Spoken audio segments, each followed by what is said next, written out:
DJ and PK brought to you in part by Teton Wealth. Ethan Miller with Teton Wealth will be live in studio with Hans and Scotty G today from noon to 3 to help you with your retirement plan. Tune in or visit retireteton.com.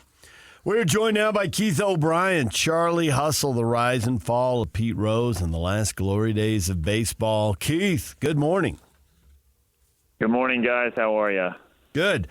Before we get to the Pete Rose part, the last glory days of baseball. Is that because of Pete? Is that because of not having a World Series in '94 and the labor issues and the ensuing steroid? Just the rise of the NFL? How do you define that? Yeah, no, it's got really nothing to do with Pete exactly, except this, I would say.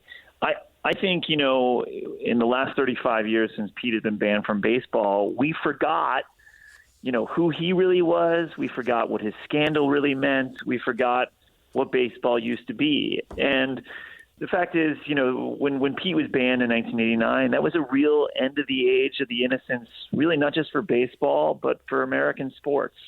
Prior to that, we had often been given as fans sort of a sanitized version of our heroes' stories, and that made them seem like pure heroes, but they never were. They never were.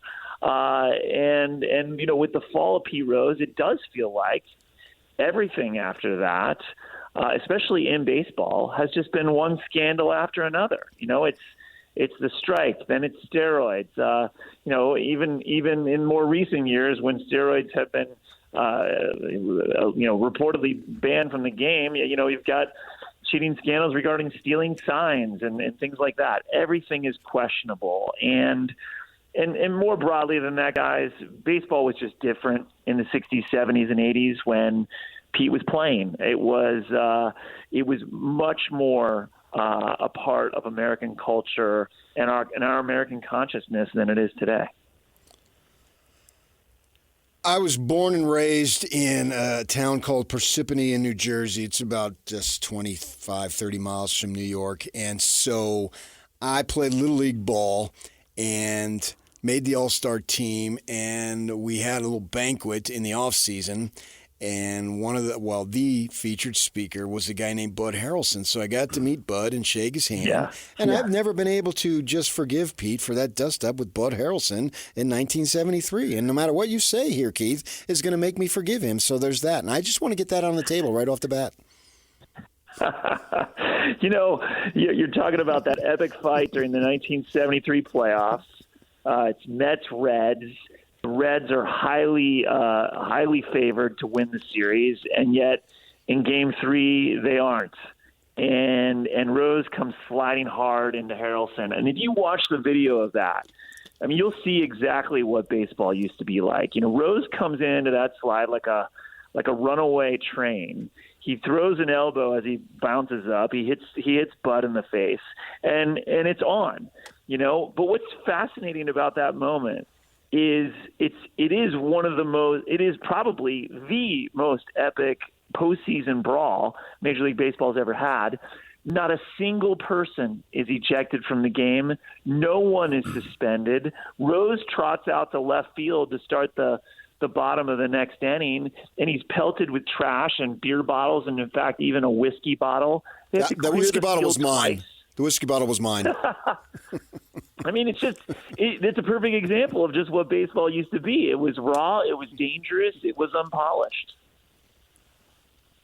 And yet now it's way more lucrative. But that isn't even the biggest thing. Can you imagine if PK had ever shook hands with Ray Fosse, what he'd be saying?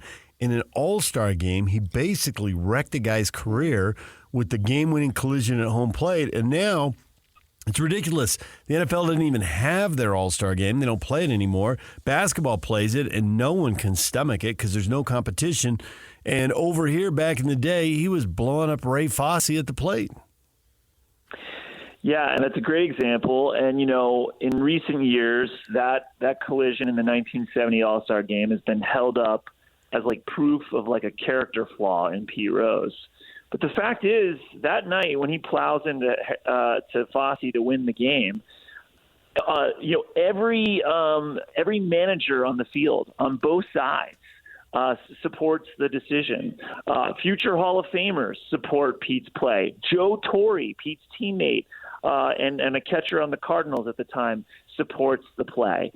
So they were trying to win the game. It was the bottom of the 12th. It was 4-4. Of course he's going to try to slide hard and win. Yeah, get out of the way, Fossey. Jeez, if you don't want to get run over, get out of the way. Then we got Bud Selig. Yeah, ended in a tie. It's everybody's playing with one eye on the money now, which I get. Well, but it's different. Yeah. Yeah, well, right. And one reason why it's different is those guys weren't making that much. I mean, not in comparison, Everybody in 1970 was playing for the next year's contract. Nobody had guaranteed money. Nobody had a multi-year deal. And listen, I'm pro free agency. The system that was in place in 1970 was not fair to players, but the money that would come would fundamentally alter the game. It would also fundamentally alter our relationship with the players.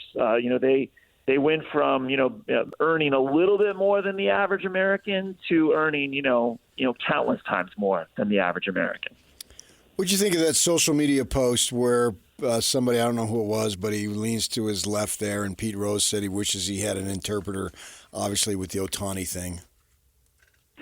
Yeah, it's a great line. Pete's referencing, if he'd have had an interpreter like Shohei's interpreter in Los Angeles, he'd be off scot-free. He would have gotten away with gambling in the 70s and 80s. And it achieved its purpose. It goes viral. But the thing is, guys, he did effectively have interpreters. Not someone actually translating the language, but he had an inner circle. Pete Rose did. These guys were the ones who were paying off his debts to bookies, driving around town with duffel bags full of cash. It was these guys in the 1980s who were placing his bets on baseball. So it's not really an accurate portrayal of how it all went down with Pete Rose. True, but it was funny. It's very funny. Classic Pete Rose too. He couldn't stay out of it. He had to inject himself into it. Yeah, in the book, you go into the relationship with Johnny Bench. It's easy to assume that there was a little bit of distance there because Rose seemed to have a lot of distance from a lot of people, but it was a lot more than a little distance. Yeah, I mean, so one thing we forget is that these two men weren't that close in age. When Bench arrives in town, Rose is already established as a star. He's a native son of Cincinnati. He's a two-time batting champion going into the 1970 season, which is really going to be Johnny Bench's breakout year. And there was ego involved here. Bench was not just younger than Pete. He was taller than Pete. He was better looking than Pete. He was better spoken than Pete. He lived in a nicer house than Pete. And Rose, I think felt threatened by that. And nothing captures that sentiment better than something that Joe Morgan would say years later. Joe Morgan, future Hall of Famer, of course. It's traded to the Reds before the 72 season. And when he arrives into the clubhouse, Morgan said he was told that he could be friends with Johnny or he could be friends with Pete. He couldn't be friends with both. What level of regret does he carry? He carries a lot of regret. And I think that's something that, most people, I think, don't appreciate. He's lost everything. No one loved playing baseball or being around a batting cage or being in the dugout or being in a clubhouse more than Pete Rose. So forget about the Hall of Fame for a second. Forget about the money he probably lost by not being able to manage, by not getting sponsorships for those things. He lost the thing that he probably loved the most. And he lost it for the last 35 years. Pete's problem is that he is incapable of expressing those feelings in emotions that resonate with other humans. He simply is incapable of being vulnerable. He's incapable of appearing weak, and he was unwilling and unable to do the thing that could have saved him 35 years ago. The reporting in my book makes clear that if Rose was honest at the start, when he was called in first for a secret meeting to discuss his gambling, if he's honest about what's happening in his life at that point, baseball would have done anything it could to save him, to salvage him, to put him back together again. Because another thing we've forgotten in the last 35 years is that the Pete Rose betting scandal was bad for baseball in 1989, just as the current situation in Los Angeles with Shohei Ohtani's interpreter is bad for baseball. For those of us who are old enough to remember, there'll always be a certain fascination with this because Rose was such a big star and it seemed to come out of the middle of nowhere and it was such a big deal. For people who are younger, who are thinking, how is this relevant to today? I think the thing I take away from it is the one difference between, and it's not a perfect parallel, but I think it's a pretty good parallel as far as a fall from grace, is Pete Rose and Tiger Woods. And they had some of the same issues, but they also had some different issues. And Tiger doesn't have the gambling issue the way Rose did, as far as we know. But the difference is when they were both caught in just a really bad moment and a really bad situation, Tiger did hold a press conference and just come out and say, I really messed this up. And I made a bunch of mistakes.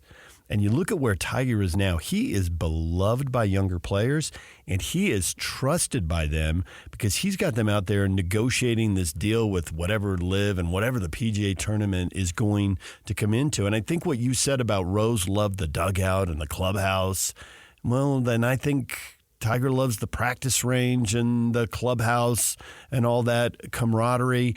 And the biggest difference I can come up with is that Tiger got out there and said, my bad. And it was humiliating. It had to be awful. But I think he's really benefited from that. And I don't see that moment for Rose. And then you describe this, and he didn't get that benefit. I think that analogy is a great one. Tiger Woods is another American athlete who had that epic rise, that epic fall. But you're right. Tiger has a coda to his story. He's got, a sort of a third act, and that doesn't come for Pete.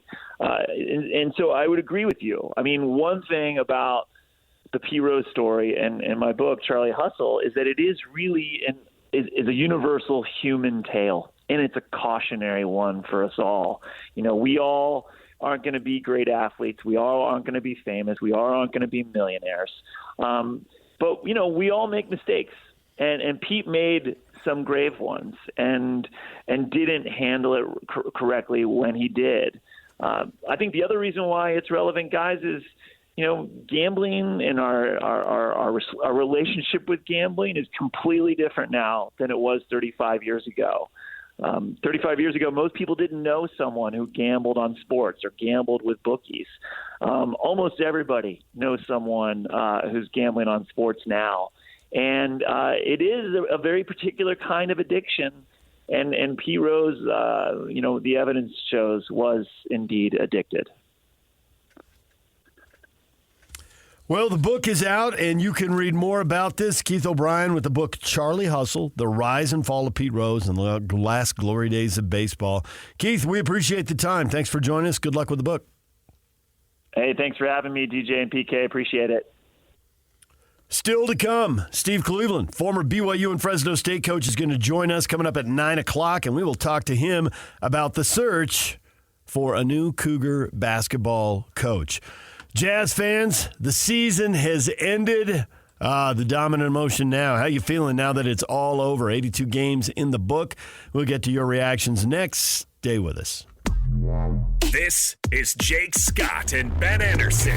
Sell me on Mark Pope. Give me a 30-second spiel that the athletic director at Kentucky is selling to fans. He plays a very modern style of basketball that I think will succeed at Kentucky. Can I tell you, I think that is the number one thing? Other than I know he has the connections, and look, if Mark Pope hadn't played at Kentucky, he never gets this job. He's not even in consideration for this job. But he does have that history. He was a former captain. He did play in the NBA. All those things are pluses. All those things I think help. His style of basketball is really conducive to NBA players. He shoots a ton of threes, which is where the NBA is going. And then he already runs some pro sets. We talked a lot about how good that dribble handoff stuff was that nobody in the Big 12 ever figured out how to defend. So I actually think that is the biggest thing, and that could be what ends up winning over fans in Kentucky is what it looks like to have an actual basketball coach and not a recruiter. Hear Jake Scott and Ben Anderson every day from 10 to noon on 97.5 The KSL Sports Zone. Nominate the youth sports volunteer that you know for the Hercules Hero of the Week. Submit your nomination at kslsports.com/contest and then listen every Thursday afternoon to JJ and Alex for the winner. Help us celebrate the efforts of those volunteers making an impact with the Hercules Hero of the Week, and it's sponsored by Hercules Credit Union. DJ and PK, it's 97.5 The Zone. The question of the morning, it's over. 82 games in the books. What are your emotions now that the Jazz season is finished? Dave, I just hope the 6% chance that the number one pick somehow outweighs the 6.7% chance of conveying it to Oklahoma City. A slight chance that they drop and have to give it up. A slight chance they go all the way to the top. Yeah, I don't even know that going all the way to the top this year really matters. I'm not sure there's an identifiable guaranteed lock at the top. I think that you can find a player at 8, assuming that, it just assuming holds that true. What is most likely is that they sit at 8. Yeah, and it seems to be what happens. Maybe get some movement at the top a little bit. So I'm not really concerned about that. I don't know that this is the year that you'd be clamoring for that. Maybe next year with this Cooper Flagg kid that everybody's all excited about. That's another story. But for now, you get that opportunity to find a player. And I really believe that they can move up if they so desire because of the fact there isn't that dominant over a number one pick where everyone's clamoring for, or maybe, 2 or 3. And so with that in mind, if you identify someone, you probably, with your assets available, have a decent chance to move up if you so desire. That's all to be determined. They've got a 26% chance of picking in the top 4, so maybe the lottery moves them up. And then to your point, if not, if you're really sure there's a guy and if you're sure someone else is going to grab him a couple spots earlier, right, there ought to be a way. You would think if they were that bent on getting player XYZ, and that, they've got a few weeks, few months actually, 2 months to figure that stuff out. And that's what they're paid for. That's what Jay-Z talked about when he had his media availability. Didn't want to hear that it's a bad draft.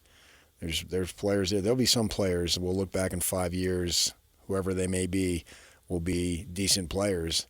And that's what they need to do should they maintain draft priority over other options to get this team better. Sir Robert at Big Biggity Bob says, I'm relieved. I hated to see the losses pile up. Yeah, I think relief is a good emotion, because there were so many of them. And for a proud franchise, you just don't want to see this. There's just no doubt about it. We've seen so many franchises suck for good long times. It's like, that's all we know. Charlotte, you suck. And you will continue to suck. And for some reason you have bad luck. You draft a LaMelo Ball as a good player, and then he's been hurt a bunch of times, right? And then you get Bridges, and then he's got some hideous off-the-court stuff. He's a player, but he's also had some disgraceful behavior. And hard to build around that. So we just look at that. But we don't look at, and I think the Jazz, there's enough people out there that they don't look yet as, boy, that's a horrible franchise. No, we looked at that they made a decision to go through a rebuild. It may change in 10 years, but right now we don't look at it that way. And to see this proud franchise, and I know it's these guys, it's not the other guys, but there's still, I think, an enormous respect for what the Jazz have done over the years. To see them getting blown out game after game sucked. And now they've got to do something about it. They must. You must show improvement.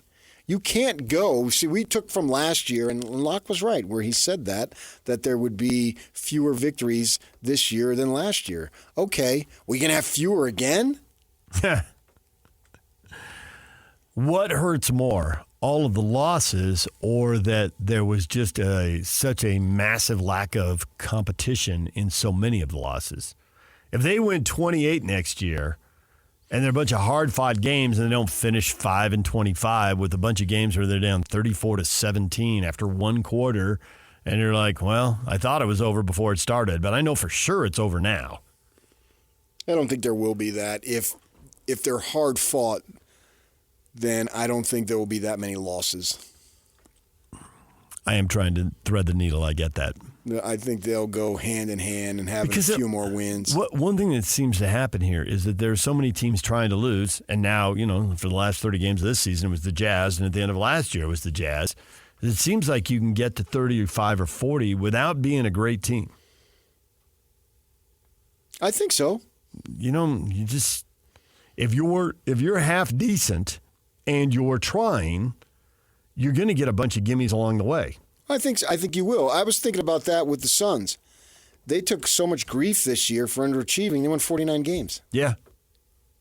But so many of their wins were not inspiring because you're playing Detroit, you're playing Washington, right. you're playing San Antonio. But you still won 49 games. I know. And That's not bad. It used to be 50. If you got to 50, you had a good season. Yeah.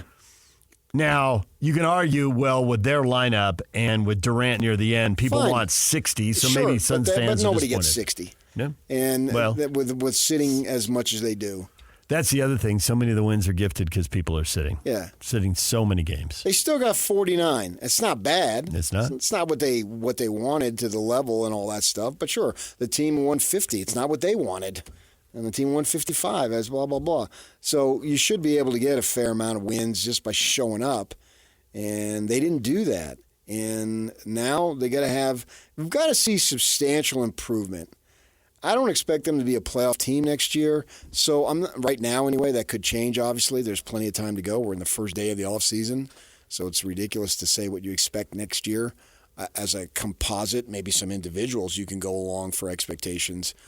But for me now, as I look at it, I want to see substantial improvement. And I don't necessarily know that can be measured exclusively in the win-loss record, which is ultimately what you're judged by. But we're going to give them a little bit of a leeway next season as far as record in terms of progression. Not much leeway. A little bit of a leeway. I got to see the roster. Okay. Well, I guess that's fair. Yeah.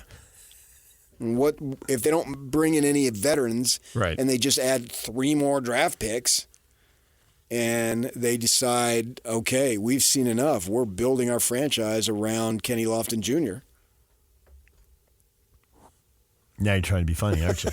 And then we're going. I never try. It's organic. Hey, how dare you talk about the latter-day Charles Barkley in such irreverent tones? Ken Lofton Jr., man. As I said, he played so well, he reached the status of load management. He did. Hey, Ken, there's a seat on the bench over here. You're in danger of winning an NBA game or a G League-ish NBA type of game. He soared so dramatically. He went from 0 to 60 in the quickest ever. And we'll see. Maybe there's something there. And we'll get to find that out. I want to see what the roster looks like. I don't think that they'll go all in, a la Snyder's third year with Diao and Joe Johnson and Jordan. Seems a little early for that, doesn't it? Who was the other guy? There was another guy there. Didn't they add 3 that year? They did. George Hill, Boris Diao, Joe Johnson. Was it Hill? Yeah. He came in with the other 2. Mm-hmm.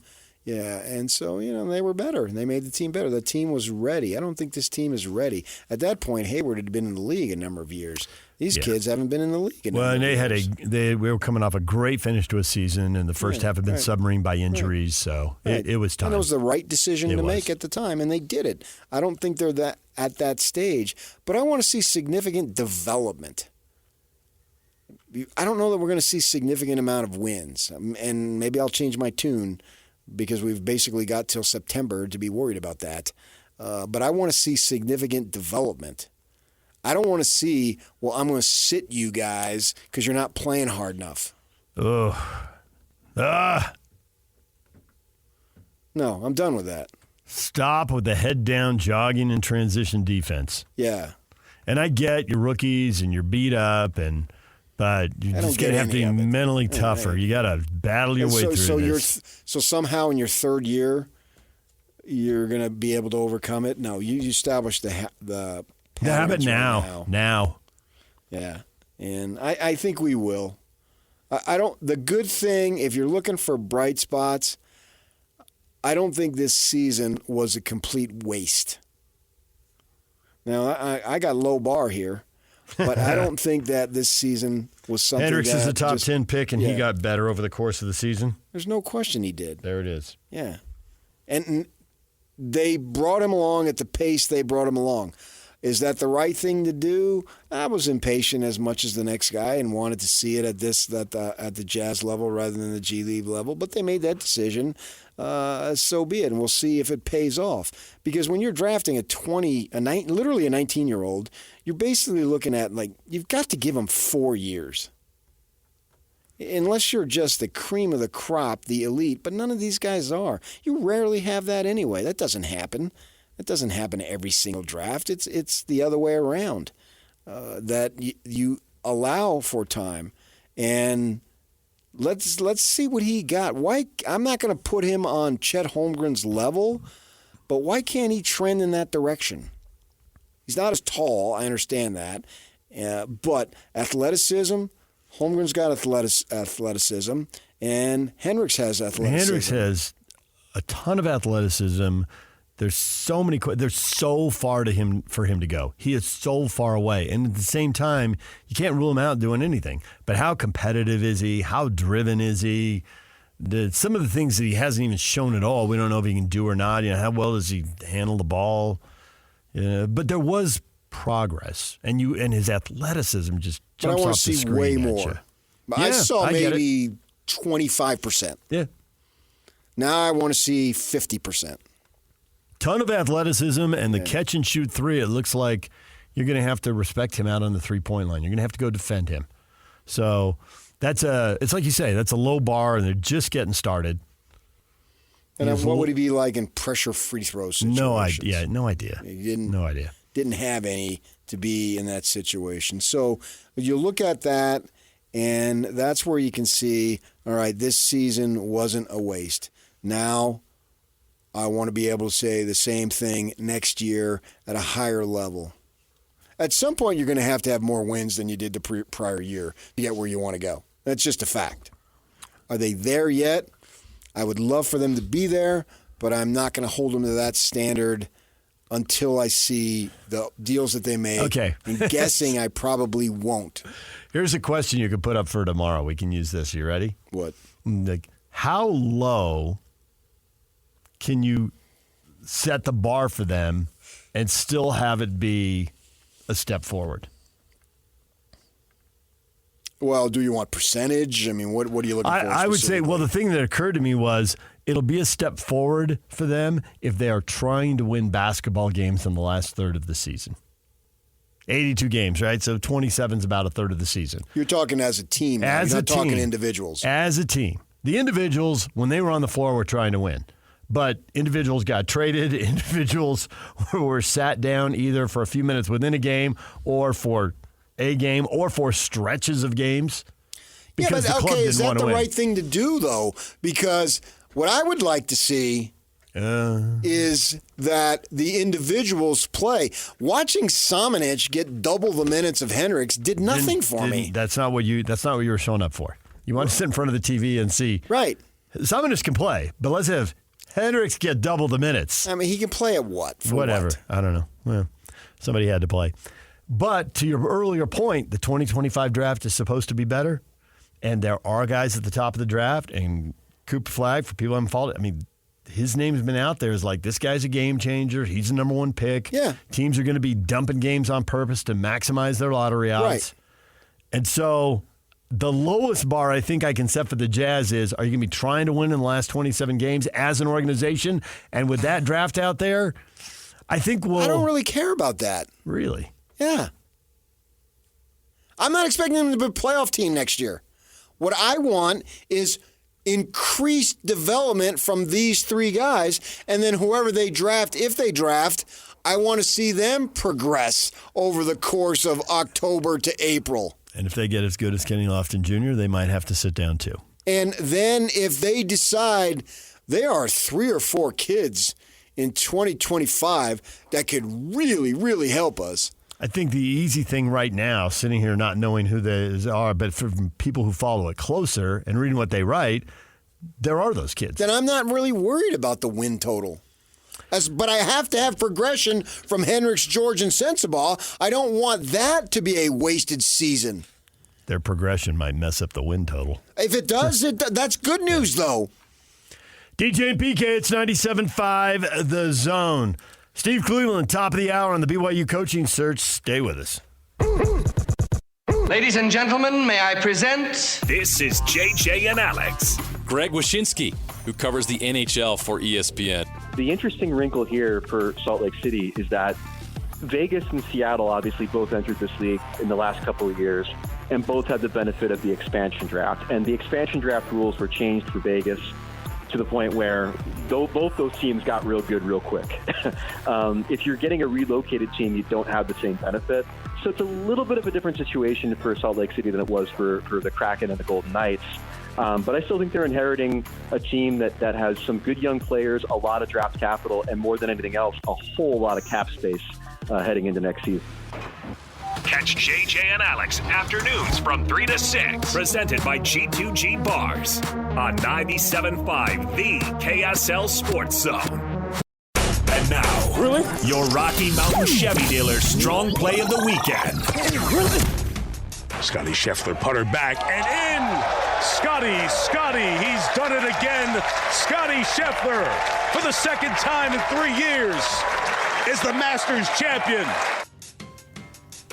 There's your Chevy Strong highlight of the game right there. Scotty Scheffler wins the Masters. Know it this afternoon. JJ and Alex will call for it, and if you know the play, you win fabulous prizes. It's that easy.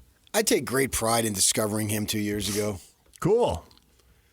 And then watch you guys reap the benefits. I haven't reaped any benefits yet, but Bob certainly did. He got the win. You touted your little man boob chest over Aubert. That's not the benefits of you discovering Scotty Scheffler. Right. I said other guys, though. No.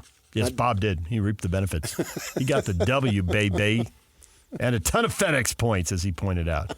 I don't know how many. I didn't add that up. Did you? Probably not. We'll leave it to Bob. I'm glad you answered ask your question, own answer question. Ask question, answer question. You know what was cool? He knew was, the answer. Yeah, I did know the answer. And the look on PK's face, he almost threw up on himself.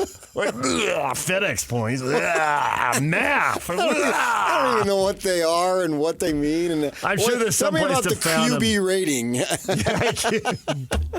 Are you more into QBR or are you into watching guys complete 25-yard passes? Yeah. That's me, man. I don't delve into that. Yeah, he threw that a little low and behind him. That was a pretty sweet catch. Sports is, for me, it's not fun. I mean, it is fun. It's not analytical. Let me repeat that. It's fun. It's not analytical. You going to argue with yourself over there? No, I made a mistake. Okay. I look with my eyes, and I just want to have fun with it. I don't take them seriously. I respect the folks who do because that's their jobs. Yeah. My job is to have fun. Sports radio is supposed to be fun. And since they do, you don't have to. Right. I do a little more of it than you do, but there are definitely times I look at basketball and think, I could look that up, or I'll just ask David Locke. He's going to be on the radio with us tomorrow. He'll know. Sports has got to be fun. You know what I mean? At least for me. It's entertainment. And for me, it has to be social. It's way more fun when other people are into whatever it is. All right. I've had to kind of reinvent it with the NFL. I used to live and die with the San Diego Chargers. I can't get fired up for the LA Chargers. But the funny thing is, I look around the newsroom or the radio station here, and I find people in their teams, and I talk to them about their teams, and it's actually kind of hilarious. Because I can talk about it and enjoy it, and I can see them just getting so wound up. And it doesn't matter, man, Raider fan, Lion fan, 49er fan, whoever. I got a bunch of people I just go to, and that makes it fun. And I really think that, I don't know what's going to happen with the NHL coming to town. I think when baseball gets here, and I do think it's when, not if, maybe there'll be some, twist in the plot line here. But as we sit here now, it feels like when, not if. And I'm sure it's going to activate a bunch of people who have baseball fandom, and it'll be way easier to talk to them. It'll be way more obvious. You find out who they are because they'll be saying they're going to a game when that team comes through town. And, of course, a lot of people just flock to the local team, obviously. Yeah, whatever they end up calling them. Yeah. And that'll just be way more fun. Agreed. It's not that you can't have fun with baseball now, but I mean, there's probably 2 or 3 people, and you're one of them, who want to talk baseball or, will sit here and be amazed like, yeah, the Dodgers are awesome, but man, 14 walks. You're not even giving yourself a chance to win, And how many people? Now, something of that caliber happens in the NFL, and I know who to go to, and they want to talk about it. So, DJ and PK, we just had Kyle Whittingham, and we just got like 2 minutes here. The end of spring ball, your takeaways, and then we got to go to break, and Steve Cleveland's coming up next to talk about the BYU basketball coaching search. We had Cam Rising earlier talking just about the confidence. Kyle's talking about the leadership, and there's no way to do this, but you just know somehow that's the kind of stuff that translates into wins. And what's it worth? I mean, we can just sit around and argue forever. There's no way of knowing for sure. But in tight moments when you got to make plays, that counts for something. Utah is such an established program that spring ball does virtually nothing for me. There weren't enough question marks, huh? There rarely is for this program. Next year when they have to find a starting quarterback? That's another story. Now, the right. BYU, that's different. Bohannon got out there. Mm-hmm. Retzlaff has a year under his belt, that type of thing. So you got that. That's important for them. For the Utes, it's go through these practices, get out there. It's good to be out there. It was fun to see Rising come out, and he threw to Singer a bunch. But they water it down so much that I don't put a lot of emphasis. I tell the story of a neighbor of mine who has been a longtime Ute fan. He's getting older now, had to give up his seats because of health reasons. But one of these guys I have enormous respect for because he's been through thick and thin, and he's now have an opportunity to have some of the thick.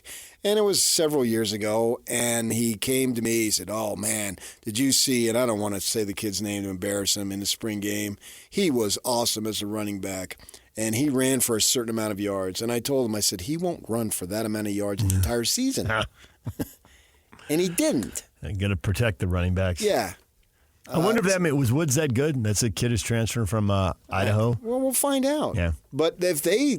I mean, maybe he just had an injury and he didn't play and he won't be the guy. They've had some touted running backs who are gone. And then there's some other guys that... what's his face? The kid who's got the legal trouble. Tavion Thomas. Yeah, what was the deal? Well, he's really good. He had, unfortunately, undercut himself here. I just trust in these guys so much that I don't need to see spring practice to know that they're going to develop them because that's what they do. Yogi Roth was talking about they're one of the better development programs in the country. They are. It's absolutely right. Get me to training camp in August, and then it's on. And I expect them to be a contender. I didn't need to have access to spring ball. So the ship is sailing like it always does. It's just this is the nature of the program. How good will they be? That's the question. Will they be good? Yes. I believe they'll be in contention. And the great thing about it, they got a massive game right off the bat with Oklahoma State. That literally could be the deciding game. Now, they take the first 2 teams, so... It also could be a rematch. It could set up the rematch. Right. It could be the first game and the last game. It could be. Yes. No way of knowing for sure. I know everyone over at Kansas State, and Iowa State is looking at that going, really? Well, and I'd throw in Arizona. Yeah. Fine. But, I mean, I'm not saying it's going to be, and it's the overwhelming odds-on favorite. There's no way to know that now. But I expect both. And interestingly, those are 2 of the same programs. You got Gundy and Van... hired at about the same time. Yeah, well, within days. Yeah. And it seems like they do the same thing every year. They win games. They're not stacked with 5 stars. I am jacked for that game.